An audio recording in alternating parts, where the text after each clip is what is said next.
Chapter 255। यहाँ पे दिखाते हैं कि वो बुड्ढा जो है वो दोनों बहन भाइयों को पकड़ लेता है। तो उसका भाई बोलता है, वो बोलता है जो कि पावरफुल कल्टीवेटर हैं वो एक नंबर के चूती और धोखेबाज हैं, बस तुम थोड़ी देर सह लो, इससे तुम्हारी जान नहीं जाएगी। इसके बाद एक लड़की बोलती है, इस बुड्ढे को ना अपनी ताकत इकट्ठा करने मत दो और इसके ऊपर हमला करो, और वो उसके ऊपर तीर से हमला करती है। ये सुनकर बुड्ढा बोलता है, अगर तुम मेरा वेट नहीं कर सकते तो मेरे पास कोई और चारा नहीं है, और वो तीर को आता हुआ देखकर लड़की को पकड़कर तीर की ओर फेंक देता है। तो इसके बाद जो लड़की जो है वो वहाँ पे मारी जाती है और बहुत बड़ा धमाका होता है वहाँ पे।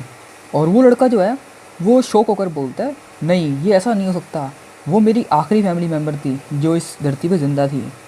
और वो बुड्ढा बोलता है, गूचैंग तुम एक नंबर के कमीने हो, तुम हर कदम जो है फूंक फूंक कर रखते हो, और तुम्हारी जो प्लानिंग है वो पूरी फुल शानदार है। तुमने बहुत सारे डावर टैनिंग कल्टीवेटर को यहाँ पे इकट्ठा किया है और तुम चाहते हो कि तुम इनसे मुझे मार सकते हो, ये तुम भूल जाओ। और वो बुड्ढा जो है उन दोनों बहन भाइयों के ब्लड से जो ताकत मिली थी उससे 3-4 कल्टीवेटर को उनकी सोल फॉर्म में बुला लेता है। वो बोलता है कि तुम मुझे ऐसे नहीं मार सकते। ये देखकर गुचंगा बोलता है, तो ये है लीडर 9 माउंटेन का, इसकी डिवाइन पावर तो काफ़ी ख़तरनाक है, जैसे कि मैंने माउंटेन लॉर्ड के बारे में सोचा था, और तुम्हारी जो ये डिवाइन पावर है ये काफ़ी ख़तरनाक है। इसके ज़रिए तुम इस लोअर वर्ल्ड के अंदर जो है इनविंसिबल हो, मतलब कि इमोर्टल बनने के बहुत ज़्यादा करीब है ये बंदा। और इसके बाद उन दोनों की आंखें मिलती हैं और दोनों बोलते हैं कि इसको ख़त्म कर दो, और इसके बाद वहाँ पर जो है वो लड़ाई छिड़ जाती है। तो बुड्ढा बोलता है कि मैं इतने टाइम के बाद जो है यहाँ बाहर निकल रहा हूँ और इतने सारे लोग मुझे मारने आए हैं। ये सुनकर एक लड़की जो है उसके ऊपर हमला करती है और वो बुड्ढा जो है वहाँ से गायब हो जाता है, और उस लड़की का अटैक जो है आर पार निकल जाता है, जिसे देखकर वो लड़की जो है बहुत ज़्यादा हैरान होती है। वो लड़की बोलती है कि ये बंदा तो वहाँ पे स्पेस के अंदर जाके छुप चुका है, पर मेरा अटैक तो स्पेस के अंदर भी जा सकता है, वो बच कैसे गया। इसके बाद दिखाते हैं कि वो लड़की देखती है कि वो बुड्ढा जो है टाइम और स्पेस के बैरियर से बहुत ज़्यादा दूर खड़ा है और वो उसको देख रहा है। ये देखकर वो जो है लड़की बहुत ज़्यादा हैरान हो जाती है। इसके बाद वो बुड्ढा जो है अपने हाथों से एक अटैक करता है और बोलता है कि बेवकूफ़ लड़की तुम अपनी औकात में रहो, और उसके ऊपर अटैक करता है, जिससे कि उस लड़की की गर्दन जो है वो पूरी की पूरी गायब हो जाती है, मतलब सर उड़ जाता है उसका, और वो लड़की वहाँ पे टपक जाती है। और इसके बाद दिखाते हैं कि उस बुड्ढे ने जो 4-5 सोल को बुलाया था वो उस अपर एंड के कल्टीवेटर के ऊपर हमला करती हैं, जिनसे कि उनको बहुत ज़्यादा चोट लगती है। और इसके बाद बोन ग्रैंड का जो बंदा है उस बुड्ढे के ऊपर खतरनाक अटैक करता है अपनी छड़ी से, जिससे कि वो 9 माउंटेन का जो बुड्ढा है वो थोड़ा दूर जाके गिरता है। और बोन ग्रैंड का बंदा बोलता है, बुड्ढे तेरी हड्डी बहुत ज़्यादा चीड़ी है, तू ऐसे नहीं मरेगा। ये सुनकर चिट्टे बालों वाला बुड्ढा बोलता है, बुड्ढे अपनी जबान को लगाम दे वरना तू भी यहाँ मारा जाएगा, और वो उसके ऊपर अपनी 2 उंगली से अटैक करता है। उन दोनों को फाइट करते हुए देखकर अपर एलम के बाकी लोग बोलते हैं कि वो दोनों वहाँ फाइट कर रहे हैं, क्या हमें उनकी जाके हेल्प करनी चाहिए। इसके बाद अपर एलम का काला बुड्ढा बोलता है कि गूचंगा वहाँ खड़ा होकर हमारी फाइट देख रहा है, क्या वो यहाँ पर आकर फाइट नहीं करेगा, ये तो उसकी फाइट है, उसे यहाँ आकर फाइट करनी चाहिए। इसके बाद गूचंगा भी जो है अपनी 9 माउंटेन सील से उस माउंटेन लॉर्ड के ऊपर अटैक करता है। ये देखकर माउंटेन लॉर्ड जो है अपने दूसरे हाथ से गूचंगा की 9 माउंटेन सील को रोकने की कोशिश करता है, और वो बुड्ढा बोलता है, तुम दोनों की इतनी बेकार पावर से तुम मुझे हरा नहीं सकते। ये सुनकर गूचंगा जो है माउंटेन लॉर्ड के पीछे आकर अपने इमोर्टल स्लेइंग गॉड के ऊपर खड़ा होकर बोलता है कि मुझे लगता है कि अगर हमें तुम्हें मारना है तो सारे के सारे सुप्रीम जो हमारे वेपन है हमें निकालने पड़ेंगे। और गूचंगा उसके ऊपर अपने इमोर्टल स्लेइंग गॉड से अटैक करता है। इमोर्टल स्लेइंग गॉड को देखकर माउंटेन लॉर्ड बोलते हैं, क्या इमोर्टल स्लेइंग गॉड। गूचंगा बोलता है, हाँ तुम्हारे जैसे नकली इमोर्टल को मारने के लिए हमें इसकी जरूरत पड़ेगी। और गूचंगा के अटैक से उस माउंटेन लॉर्ड का जो डारा बोटी है वो सारी टूटकर बिखर जाती है, और 9 माउंटेन का जो लीडर है उसको बहुत ज़्यादा खतरनाक चोट लगती है। बुड्ढा बोलता है कि इस जगह का जो है रूल्स जो है वो अधूरे हैं, अगर वो यहाँ पूरे होते तो ये चीज़ मेरा कुछ भी नहीं बिगाड़ पाती। इसके बाद हम देखते हैं कि माउंटेन लॉर्ड जो है अपनी पावर से गूचंग के ऊपर अटैक करता है, जिससे कि गूचंग जो है अपने इमोर्टल स्लेइंग गॉड की पावर से एक और अटैक करता है, जिससे कि माउंटेन लॉर्ड को उससे भी ज़्यादा चोट लगती है और वो अपने मुंह से खून की उल्टी करता है। इसके बाद बुड्ढा बोलता है, शैतान बच्चे कहीं के, तेरे तरीके काफ़ी खतरनाक हैं और मैं तेरे जाल में फंस चुका हूँ, बस तू मेरा वेट कर। ये बोलकर वो भागने की कोशिश करता है। शायद बुड्ढे की बात खत्म होने से पहले ही बोन ग्रैंड की लड़की जो है उस बुड्ढे के ऊपर पीछे से अटैक करती है, और वो लड़की बोलती है, ये हमारे बोन क्लैन का सुप्रीम वेपन है, जिससे कि तुम्हारे जो एक्यूपंक्चर पॉइंट्स जो हैं पावर वगैरह वाले वो लोक हो जाएंगे और तुम कुछ भी नहीं कर पाओगे। वो बोलती है कि जो तुम्हारा छुपने का तरीका है वो काफ़ी अजीब है, मैं भी तुम्हें ढूंढ नहीं पाऊंगी, तुम पहले ही बहुत ज़्यादा घायल हो, जिसकी वजह से मुझे चांस मिल गया तुम्हारे ऊपर अटैक करने का, नहीं तो मुझे कोई भी चांस नहीं मिलता जिससे कि हम तुम्हें कंट्रोल कर सकें। इसके बाद गूचंग और माउंटेन लॉर्ड जो है वो आमने सामने खड़े होते हैं। गूचंग बोलता है कि माउंटेन लॉर्ड तुम्हें मारने के लिए मुझे ये प्लान तो बनाना ही था, नहीं तो तुम ऐसे बिल्कुल नहीं मरते। ये सुनकर बुढ़ा बोलता है कि मैंने तो कभी सोचा भी नहीं था कि मैं एक यंग जनरेशन के बंदे के हाथ में मारा जाऊंगा, पर इतने हज़ारों सालों में मुझे मारने वाला यहाँ कोई पैदा भी नहीं हुआ था।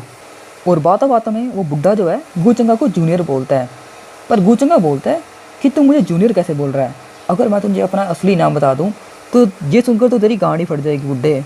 गूचंगा की ये बातें सुनकर वो बुढ़ा बोलता है कि तुम्हारा इससे मतलब क्या है। पर गूचंगा हंसते हुए बोलता है कि मैं एक मरे हुए इंसान को इतना सब कुछ एक्सप्लेन क्यों करूं। और उस बुढ़े के मरते ही जो उसने 3-4 आत्माएं बुलाई थी वो भी सारी सारी गायब हो जाती हैं। और अपर एलिम के लोग ये देखकर वो जो बोलते हैं कि क्या ये सारे गायब कैसे हो रहे हैं, क्या वहाँ पर जो लड़ाई चल रही थी वो ख़त्म भी हो गई। इसके बाद अगले दिन का सीन दिखाते हैं कि आसमान के अंदर बहुत बड़ा जो है वोर्टेक्स बना होता है। इसके बाद दिखाते हैं कि एक फैमिली का जो नौकर है वो आकर बोलता है फैमिली लॉर्ड जो 9 माउंटेन के लीडर हैं वो पैक को तोड़ दिया है, जिससे कि वो अपने सेकंड मास्टर को और बाकी लोगों को वहाँ पर बचाने के लिए गए थे डंजन के अंदर, पर गूचंगा ने उनको पर जो है उनको ख़त्म कर दिया। ये सुनकर फैमिली मास्टर बोलता है क्या ऐसे कैसे हो सकता है, जो ये रात से इतना अजीब सा जो है बाहर माहौल चल रहा है क्या माउंटेन लॉर्ड के मरने की वजह से हुआ है। ये सुनकर बाकी लोग बोलते हैं वो मादर चौथ बुड्ढा वो इतना चूतिया हो कैसे सकता है, वो अपने साथ साथ हमको भी मरवाना चाहता है क्या। वो बोलते हैं कि अब हमें क्या करना चाहिए। फिर एक बंदा बोलता है वो बोलता है कि जल्दी गूचंगा के पास जाओ और बोलो कि हम अपर एलम से हार मानते हैं, हम उनको अपना लोड मारने के लिए तैयार हैं। इसके बाद कुछ टाइम के बाद का सीन दिखाते हैं कि गूचंगा जो है वहाँ पर सीट पर बैठा होता है और बाकी लोग सारे जो है नीचे खड़े होते हैं। वो बोलते हैं कि हमने इन 3 दिनों में बहुत सोचा और जो आपने पीस एग्रीमेंट हमें बात की थी हम उसके लिए मान जाते हैं। ये सुनकर गूचंगा बोलता है कि तुम लोग काफ़ी ज़्यादा समझदार हो और समझदार लोगों से मुझे बात करना काफ़ी पसंद है, अगर तुम इस बात को मानते हो तो ठीक है, पर थोड़े टाइम के बाद मैं इस वेस्टलैंड से जा रहा हूँ और इसके बाद अगर तुम्हें कोई भी मुझसे बात करनी है या कोई भी प्रॉब्लम है तो तुम लोग टियानलू सिटी के अंदर स्काई डियर गॉडेस से बात कर सकते हो, मैं उसको यहाँ की पूरी रिस्पॉन्सिबिलिटी देता हूँ। ये सुनकर स्काई डियर गॉडेस जो है बहुत ज़्यादा हैरान होती है, वो बोलती है कि क्या मुझ पर इतना ज़्यादा भरोसा करता है। और स्काई डियर गॉडेस को देखकर गूचंगा बोलता है क्या तुम्हें कुछ कहना है। इसके बाद गूचेंग दूसरे बुड्ढे की ओर करते हुए बोलता है कि आज से तुमने अपने सारे पाप जो हैं वो धो लिए हैं, अब तुम्हारा नाम जो है वो साफ़ हो चुका है, तुम अब कोई क्रिमिनल नहीं रहे और 2 दिन के बाद तुम मेरे साथ अपर एलम में चलोगे, जिससे कि मैं तुम्हें आगे रहने के लिए जगह दूंगा तुम्हारी अपर एलम के अंदर। ये सुनकर बुढ़ा बोलता है कि यंग मास्टर आपका बहुत बहुत शुक्रिया। इसके बाद हमें दिखाते हैं कि वेस्टलैंड की एक बेकार सी जगह के अंदर एक लाइट बढ़ती है और वहाँ पर सिस्टम का जो नोटिफिकेशन है वो खुलता है। इसके बाद गूचंगा बोलता है जो माउंटेन लॉर्ड है हाफ इमोर्टल था, जिससे कि उसका जो एसेंस है या कल्टीवेशन है जो उसने ऑब्जर्व की है वो काफ़ी ज़्यादा खतरनाक है बाकी कल्टीवेटर्स के बजाय। इसके बाद उसको नोटिफिकेशन मिलता है कि उसने लू फेंग यांग को मारा है जो कि लक्की बंदा था, वहाँ पे सुपर लक्की बंदा था, और उसको रिवॉर्ड के अंदर एपिक इम्प्रिंट मिलता है उस बंदे का। और दूसरे रिवॉर्ड में उसको मिलता है कि तुमने चाइल्ड ऑफ फेट को मारा है, शाओया को मारा है, जिससे कि तुम्हें एक ऑल्टर मिलता है, ब्लड लाइन ऑल्टर, समनिंग करने वाला कुछ, जैसे वो उस बुढ़े ने बुलाए थे 4-5 बंदे। एपिक इम्प्रिंट के बारे में सुनकर गूचंगा बोलता है ये तो काफ़ी शानदार है, जो 9 माउंटेन का जो लीडर है वो इसी की वजह से उस खतरनाक लड़ाई में बच पाया था, जो कि उसने अपनी कल्टीवेशन से एपिक इम्प्रिंट को बनाया था। और गूचंगा बोलता है जो ये एल्टर है ये भी काफ़ी शानदार है, इसी की हेल्प से उस बुढ़े ने जो गार्डियंस की सोल है उनको बुलाया था, जिससे कि वो मुझसे फाइट कर सके। इसके बाद गूचंगा सोचता है कि अगर मैं इस ताकत का इस्तेमाल करूं तो मेरी हेल्प के लिए भी क्या वो गार्डियंस आएंगे, या अगर मैं अपने गू फैमिली के किसी एंसेस्टर को बुलाऊं क्या वो भी आ सकता है। इसके बाद वो बोलता है जो 8 वेस्टलैंड 10 डोमेन्स की जो फाइट है, जो सब कुछ है, सब कुछ खत्म हो चुका है, अब मुझे अपर रेलम के अंदर वापस जाना चाहिए। चैप्टर 256 सेलेस्टियल डायनेस्टी का सीन दिखाते हैं। लोग बोलते हैं कि महारानी आपका स्वागत है, आज आप इस महल के सिंहासन पर बैठने वाली हैं, महारानी आपका स्वागत है। वो बोलती है कि तुम अब खड़े हो सकते हो, और मुझे लगता है कि तुम्हें शायद पता ही होगा अगर कोई मुझे इस महल की कुर्सी पर बैठने से रोकेगा तो उसका क्या होगा। मुझे पूरी उम्मीद है कि तुम लोग जो हो समझदार हो। फिर उनमें से एक मंत्री बोलता है महारानी अब टाइम आ चुका है कि आप उस गू फैमिली के लड़के से शादी कर लो। फिर अचानक से वहाँ पे एक बंदा आता है, वो बोलता है मिंगकोंग तुम तो बहुत बड़ी हो चुकी हो, और उस बंदे को देखकर लोग बोलते हैं ये तो एंसेस्टर यूशंग हैं। वो बुढ़ा जो है वो वहाँ पे आकर बोलता है मिंगकोंग तुम्हारी पहली जो शादी है उस गू फैमिली के लड़के से होने वाली है, तो तुम इस महल की कुर्सी के पीछे क्यों पड़ी हो, और अब तुम इस सेलेस्टियल डायनेस्टी के जो थ्रोन है इसके ऊपर बैठने वाली हो। तो तुम उससे शादी कर रही हो या वो तुमसे शादी कर रहा है? फिर मिंगकोंग बोलती है, ये नेचुरल सी बात है, मैं उससे शादी कर रही हूँ। फिर वो गुस्से में बोलता है, तो तुम चाहती हो कि तुम सेलेस्टियल डायनेस्टी को दहेज के रूप में गू फैमिली को दे दो? फिर मिंगकोंग बोलती है, एंसेस्टर योशंग, जो मेरी शादी है उस गू फैमिली के लड़के से बचपन से ही तय हो चुकी थी, और जो ये सिंहासन है ये मैंने अपनी स्किल से हासिल किया है, और ये सब कुछ कहने से आपका मतलब क्या है? फिर वो बोलता है, या तो तुम इस सिंहासन में बैठ जाओ या तुम जो तुम्हारी इंगेजमेंट है उससे तोड़ दो। मिंगकोंग बोलती है, एंसेस्टर, आप अभी अभी जो है सक्लूजन से बाहर आए हैं, तो आपको बहुत सी बातें पता नहीं है। इस वक्त जो गू फैमिली का यंग मास्टर है उसकी ताकत और उसकी रेपुटेशन जो है वो बहुत ज़्यादा बढ़ चुकी है, और हमारा उससे पंगा लेना इस वक्त बहुत ज़्यादा हमारे लिए नुकसान हो सकता है। तो मैं चाहती हूँ कि आप जो अपनी ये बकवास है इसे बंद करें। ये सुनकर वो गुस्से में बोलता है, तुम्हारी ये सब कुछ कहने की हिम्मत कैसे हुई? जो हमारी अनराइवल डायनेस्टी है वो इस वर्ल्ड की नंबर 1 डायनेस्टी मानी जाती है, जो कि फॉरबिडन एरा से चलती आ रही है। और मेरे सक्लूजन जाने से पहले तो वो गू फैमिली का लड़का जो है वो कच्ची बनाने में घूमता था, और कुछ 10 सालों के अंदर उसने ऐसा क्या उखाड़ लिया इधर? मिंगकोंग बोलती है, एंसेस्टर, मुझे लगता है कि आपको उस गू फैमिली के लड़के के बारे में ज़्यादा कुछ नहीं पता है। मैं उससे शादी भी करूँगी और इस महल के सिंहासन पर बैठूँगी। तो बंदा बोलता है, तो क्या होगा अगर मैं इसके लिए मना करूँ? तो बाकी लोग जो हैं ये सुनकर बोलते हैं, क्या एंसेस्टर यहाँ पे कुछ अटैक करने वाले हैं? वो एक ट्रू डाओइस्ट हैं, हमारा क्या होगा? इसके बाद अचानक से उस एंसेस्टर के पीछे से एक कंधे के ऊपर हाथ आता है। वो बोलता है, अगर तुम इसके लिए हाँ नहीं बोल सकते तो तुम मर जाओ। और गू चैंग वहाँ पे अचानक से आता है और उसके कंधे पे हाथ रखता है ज़ोर से, जिसके प्रेशर से जो वो एंसेस्टर है अपने घुटनों में जाता है, और शायद उसके नाक मुंह से खून भी निकलता है। ये देखकर मिंगकोंग बोलती है, गू चैंग तुम इतनी जल्दी आ गए। गुचंगा बोलता है कि जो 8 वेस्ट एंड 10 डोमेन्स था वो हार मान चुके हैं। ये सुनकर बाकी लोग बोलते हैं, क्या? हमने तो सुना था कि स्काइडर सिटी ने कुछ टाइम पहले ही हार मानी है, इतनी जल्दी बाकी लोगों ने भी हार मान ली? फिर गुचंग जो है अपने हाथ को झटकाते हुए बोलता है कि मुझे लगता है कि मुझे तुम्हारे फैमिली के जो अफेयर्स हैं उसके अंदर इन्वॉल्व नहीं होना चाहिए। फिर वो बोलता है, पर कुछ बुरे लोग हैं जो नहीं चाहते कि तुम्हारी और मेरी शादी हो। ये देखने के बाद मैं अपने आप को रोक नहीं पाया। फिर गुचंग जो है सीढ़ियों पर चढ़ता हुआ बोलता है, मिंगकोंग, अगर तुम इस महल के सिंहासन में बैठोगी तो सेलेस्टियल डायनेस्टी के लिए बढ़िया होगा, नहीं तो मैं नहीं चाहता कि कुछ बुरा हो जाए। फिर वो उसका हाथ पकड़ता है और बोलता है, अब तुम इस सिंहासन में बैठ सकती हो। और उसके बैठने के बाद बाकी लोग जो हैं वो जोर से चिल्लाने लगते हैं, long live majesty, long live majesty ऐसे करके। और वो जो बुड्ढा है ये देखकर वो ज़्यादा हैरान होता है और वहीं बैठा रहता है। इसके बाद दिखाते हैं कि मिंगकोंग और गुचेंग जो है वो आपस में बात करते हैं। फिर उन दोनों में से कोई बोलता है कि हमारे पास कोई खबर नहीं है जो स्वॉर्ड ऑफ वर्ल्ड डोमिनेशन है उसके बारे में, तो हमें उसके लिए वेट करना पड़ेगा। फिर वो बोलते हैं कि अभी हमें जो वो सीक्रेट पैलेस है उसे ढूंढने की कोई जल्दी नहीं है। फिर मिंगकोंग बोलती है, क्या बाकी जो आर्मी है वो सारी वापस आ चुकी है? फिर गुचेंग बोलता है, मैं तुम्हें बहुत ज़्यादा मिस कर रहा था तो इसलिए मैं सबसे पहले आ चुका हूँ।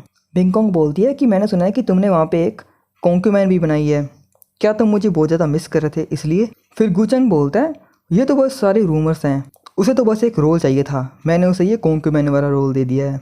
फिर मिंगकोंग बोलती है, तुमने ये कॉन्क्यूमाइन वाला रोल ही उसे क्यों दिया? ये सुनकर गुचेंग बोलता है, क्या तुम जेलस हो? इसके बाद वो आसमान की ओर जो है अपने हाथ उठाकर बोलता है कि मिंगकोंग, मैं अपने डाओ हार्ट की कसम खाता हूँ कि मैंने उसे छुआ भी नहीं। फिर वो बोलता है कि इसे पागल बनाना इतना भी आसान नहीं है। तो वो अपनी एक आंख को जो है अपनी डीमन वाली बनाता है और बोलता है कि मैं अपने डीमन डाओ हार्ट की भी कसम खाता हूँ कि मैंने उसे छुआ भी नहीं।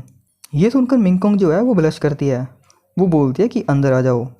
ये सुनकर वो ज़्यादा खुश हो जाता है, वो बोलता है कि योर मैजेस्टी, मैं आपके पीछे ही आ रहा हूँ। और कुछ दिन के बाद स्पर एल्म की जो एल्केमी सेक्ट है वहाँ का सीन दिखाते हैं, और वहाँ के लोग जो हैं गुचेंग को देखकर बोलते हैं कि यंग मास्टर आपका यहाँ पे स्वागत है। इसके बाद गुचेंग बोलता है कि तुम्हारे साथ बहुत लंबे टाइम के बाद मुलाकात हो रही है, पर तुम तो पहले से ही बहुत ज़्यादा खूबसूरत हो चुकी हो। फिर वहाँ की सेक्ट लीडर बोलती है कि यंग मास्टर, आपके कंपैरिजन में मैं तो कुछ भी नहीं हूँ, आपकी जो रेपुटेशन है वो 8 वेस्टर्न और 10 डोमेन्स की जो फाइट है इससे अपर एल्म के अंदर बहुत ज़्यादा फैल चुकी है। और वो बोलती है कि चीयू जो है ये आपके बारे में हर रोज़ पूछती है मुझसे। फिर चीयू बोलती है, यंग मास्टर, क्या 8 वेस्टर्न और 10 डोमेन्स की जो फाइट थी वो ख़त्म हो चुकी है? फिर गुचेंग अपने दोनों हाथों को खोल के बोलता है, हाँ वहाँ की लड़ाई ख़त्म हो चुकी है, मैं तो अभी तक घर भी नहीं गया, सबसे पहले तुमसे ही मिलने आया हूँ। ये सुनकर बाकी लोग बोलते हैं कि यंग मास्टर चांगा जो हैं वो जूनियर सिस्टर चीयू को बहुत ज़्यादा पसंद करते हैं, वो तो बहुत ज़्यादा लकी है।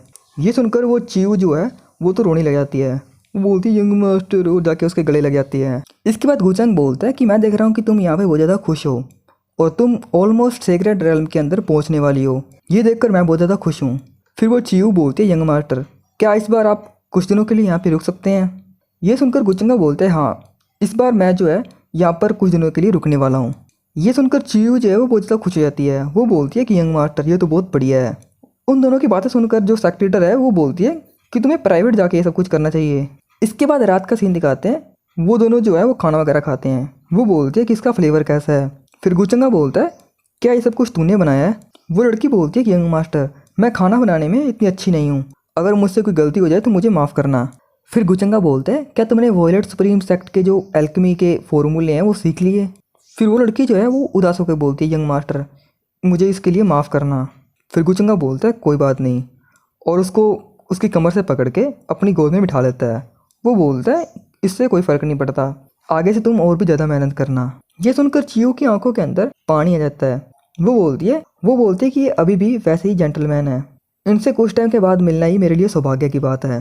फिर चियो बोलती है यंग मास्टर क्या मैं आपको बताऊं कि मैंने इतने दिनों के अंदर सेक्ट के अंदर क्या किया? गुचंगा बोलता है हाँ बताओ।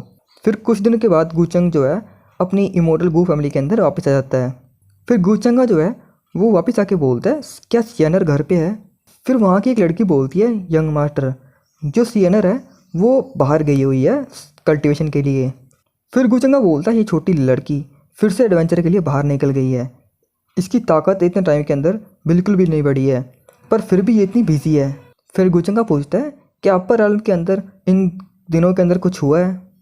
फिर वो बोलती है कि जो वो लाल सूट वाली डिमोनस है उसने अपनी एक टीम बनाई है डेविल माउंटेन, और बहुत सारे जो इमोर्टल कल्टिवेटर्स हैं उन्होंने अपनी टीम बनाकर उसके ऊपर हमला करने गए थे, पर वो सभी लोग वहाँ पे मारे गए। बहुत कम लोग वहाँ से बच कर आ पाए हैं, और वहाँ का जो एरिया है वो डिमोनिक पावर से भर चुका है, इसलिए डिमोनिक कल्टिवेटर वहाँ पे जाके इकट्ठे हो रहे हैं। इसलिए इमोर्टल पैलेस की सेंटस चूचू भी वहाँ पे गई हैं लोगों को रोकने के लिए या संभालने के लिए उस जगह को। ये सुनकर गुचंगा बोलता है कि मुझे लगता है कि उसकी जो मेमोरी है वो वापस आ चुकी है, इसलिए वो अपने आसपास के एरिया के हिसाब से काम कर रही है, उसे पता है कि वो क्या कर रही है। फिर गुचंगा सेंटस चूचू के बारे में सोचता है और बोलता है कि मुझे लगता है कि उस ज़िद्दी लड़की को मुझे एक निर्वाणा आर्टिफैक्ट देना पड़ेगा। वो औरत जो है वो बिना देखे कहीं भी खतरनाक जगह पे घुस जाती है। वो लड़की बोलती है डिमोनिक आर्ट का सक्सेसर जो छुपा हुआ था बहुत टाइम से वो बाहर आ चुका है, और उसने अचानक से ही वॉर इमोर्टल मैनर के ऊपर हमला कर दिया, और वॉर इमोर्टल मैनर का जो सक्सेसर है वो मरने ही वाला था। डिमोनिक आर्ट के सक्सेसर के बारे में सुनकर गुचंगा बोलता है क्या डिमोनिक आर्ट का सक्सेसर? इसके बाद गुचंगा सोचता है और बोलता है सूचिंगी वो इतने कम टाइम के अंदर बहुत ज़्यादा ताकतवर हो चुकी है, मैंने तो ये सोचा भी नहीं था।